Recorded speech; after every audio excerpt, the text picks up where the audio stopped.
Okay, Sheriff. Here they are. Tell the Marshal this ain't how we do things here. But I'll oblige him this once.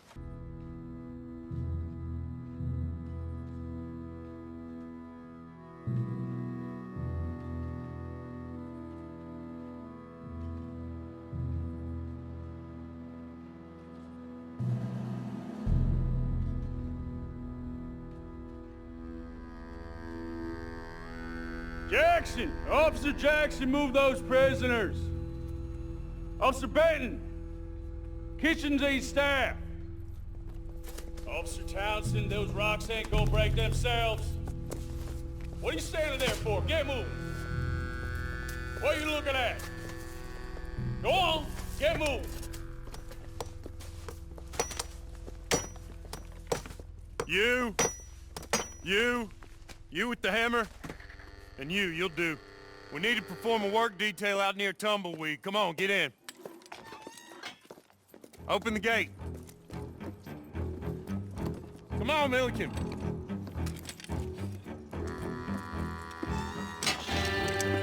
Yeah!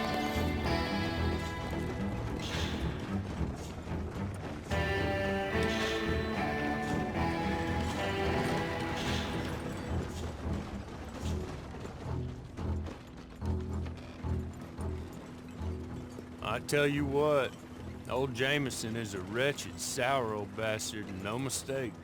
You lot stay calm in there. You aren't saying nothing. Well, you are now. Shut up.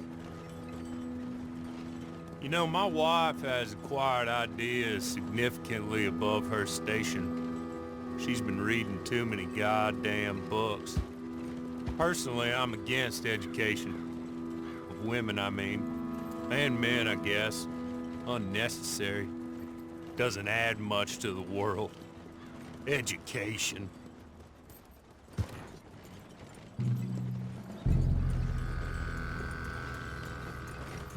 Good day, gentlemen. Oh, Don't do anything stupid. Nobody gets shot. Act like fools, and the pair of you will be dead within a minute. Now, what are your names? Jenkins and Milliken. Well, Mr. Jenkins and Mr. Milliken, throw your guns to the ground and get on down here. That's it. Very glad to meet you. It's not worth being rash. You boys get paid a salary. You get that salary whether these people escape or not. Your wives presumably want you alive. Let them out. Now, please. Okay. You all run away. Aside from you. Try to stay out of trouble. This is a stroke of good fortune for all of you. Use it. Now, Mr. Jenkins and Mr. Milliken, be so kind as to quickly run away before somebody gets shot entirely unnecessarily. Go on, don't look back. Mr. Wendt, I believe it was $50 we agreed on. It was. Here's 50 each. Each? Yes. Now get out of here, both of you. My employer and I appreciate your professionalism. All we did was stand there and look tough. And you did it fantastically well. Good day, gentlemen. Now, sir, how about you pick up these guns, and we move out? My mistress is waiting for us.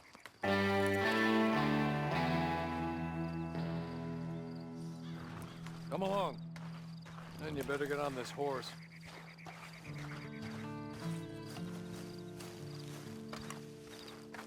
It's not much of an animal, but they haven't got far to ride.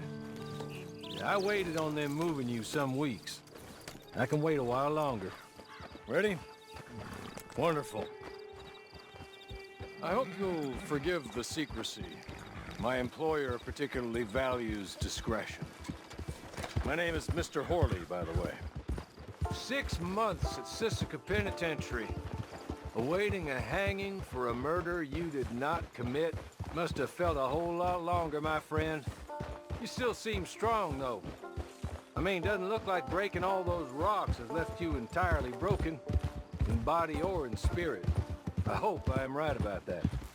Rounding you folks up, and those sham trials, they were a disgrace. Made a mockery of the rule of law. Still can't quite believe they got away with it. There's others convicted when you were. Came out breathing fire. Maybe you're like that too. Guess we'll see.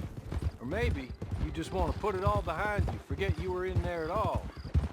That would be fine, of course, but you will listen to my mistress first.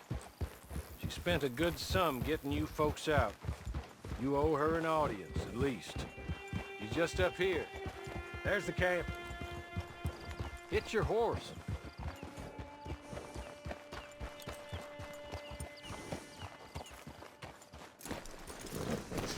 Tie it here.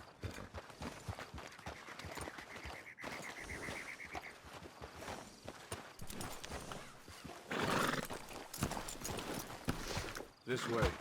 She's anxious to meet you.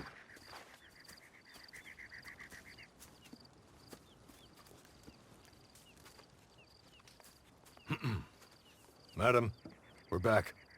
Hello. Jessica LeClerk, how do you do? What did you tell him? Nothing, as we discussed. Thank you, Hawley. I do hope we haven't inconvenienced you dreadfully. But seeing as you were due to be hanged in a week, I'm sure you don't object too strongly. I know you're innocent. Well, not perhaps exactly innocent, but not guilty of what you were accused. I know you and those who were with you that died were little more than patsies, and that you were set up by one of 3 men or a woman, possibly by all of them. I can't be sure, but that is all I know so far. And one of these people also made Mrs. LeClerk a widow. And I will avenge my husband's death, so help me God. But I will not avenge it upon them who did not cause it, or caused it unwittingly. Anyway, I'm sure this is all a touch confusing and melodramatic. Where are my manners? Hawley, please show our guests to their tent and give them some fresh clothes to put on. Very good, madam. Then serve us both a little refreshment. Certainly, madam. This way. You'll find a change of clothes in there, alongside a few other items you might need, a lasso, a knife, and a lantern, I believe.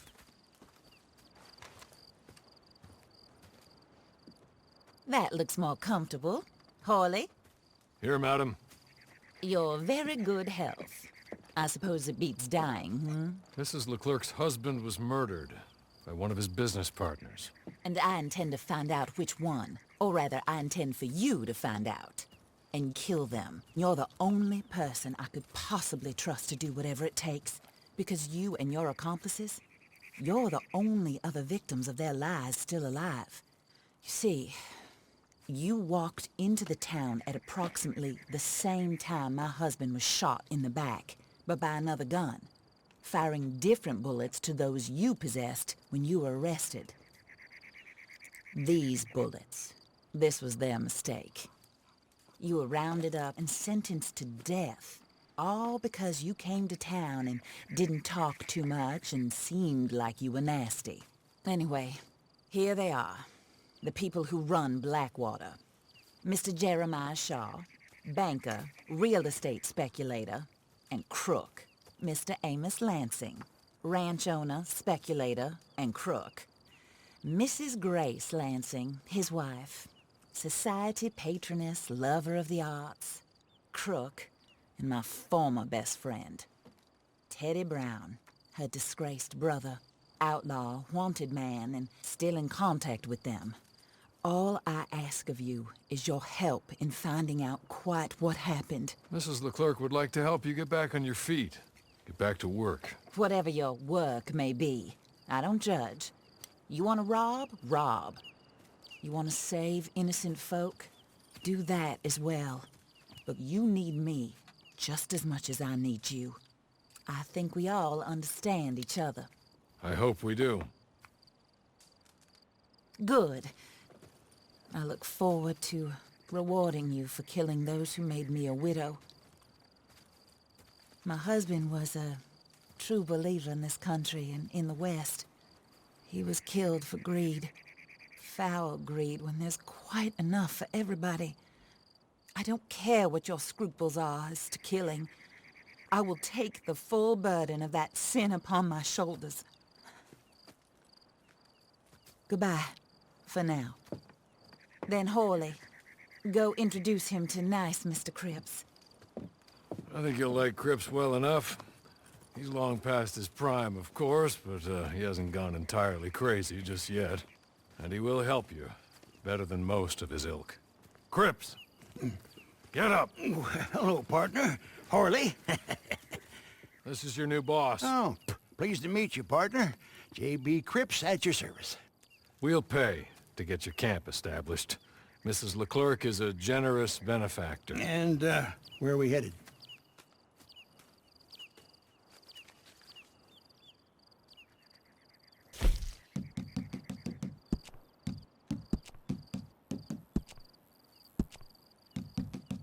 Oh, sir. While Cripps is establishing your camp, perhaps you can go to the station and see the clerk, then head to see Clay Davies. He's a horse thief, and not a terribly nice one. Then meet Cripps back at your camp. See you shortly, boss. Good luck.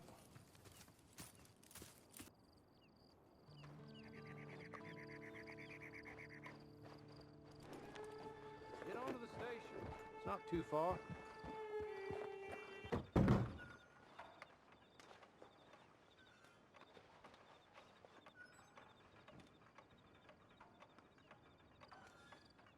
Hello. You must be Harley's friend. He's one of us. He said you also were a discouraged man. I'm very discouraged. Disappointed Alden, that's me. Anyway, it's a pleasure to make your acquaintance. I find your reticence charming. Real charming. By the way, I heard you might want to earn a little money. Well, some gentlemen have been robbing our stages, and they are not part of the club, if you catch my meaning. If you can make them go away, I'm sure they will have something of interest to you. They're up near Gap Tooth Ridge. See what you can do, okay? Here, by the way, a catalog. The latest issue. Just came into this armpit from a land more civilized. And if all works out, well, my colleagues and I move around these stations as needed. And all of us are very discouraged. We will all help a fellow sufferer with pertinent information. Good afternoon, sir.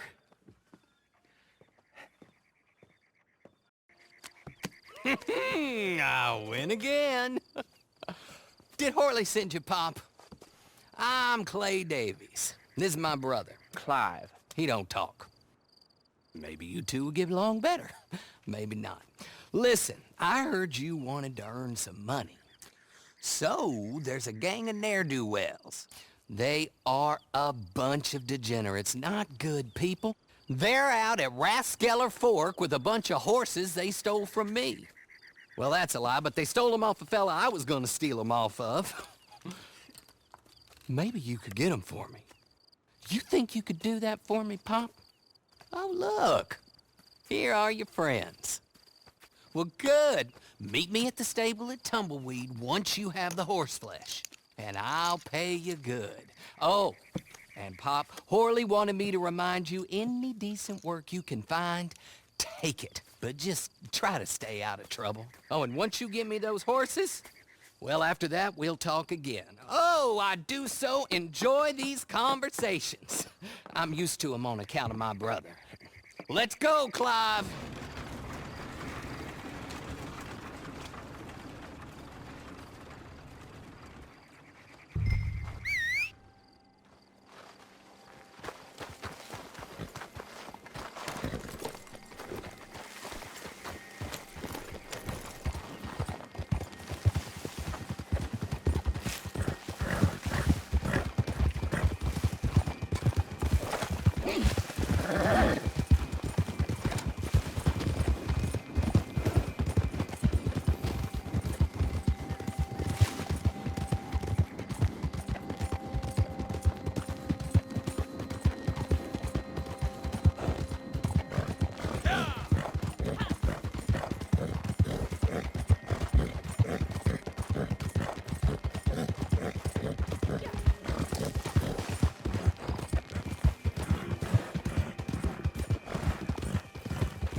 Horley was right about you, dead right. Ain't that dandy?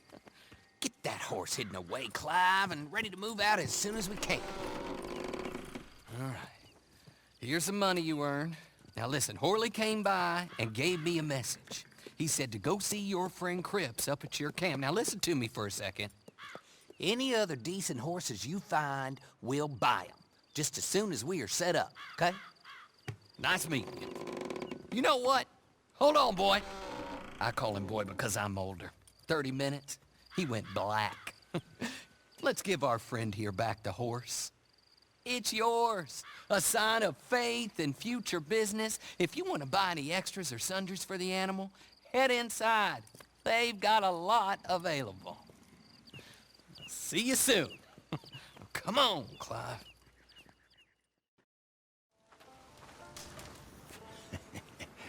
How do you get on with Clay Davies? Horrible little wretch, in my opinion. Pop this and pop that. I'd like to pop him, a slime bucket. Anyway, I've got everything set up. Well, what we have so far, place is pretty nice. I think you did a good job for you. I'll earn my keep. When you get too old to fight, what choice have you got? It's either work or beg, and I'd rather work. Oh, I saw Horley. Now, he wants you to come down and meet him in Blackwater when you get a chance. I think he might have some work for you. Oh, and while you're out on your travels, you may see some folk with employment opportunities. Good folk, bad folk, looking for a tough guy with a gun to help them. Up to you if you listen to them, I guess. You know, I used to like that kind of stuff. One time, I almost helped a clown steal an elephant. But that's a very silly story. Welcome home. Make yourself at home. It is your home.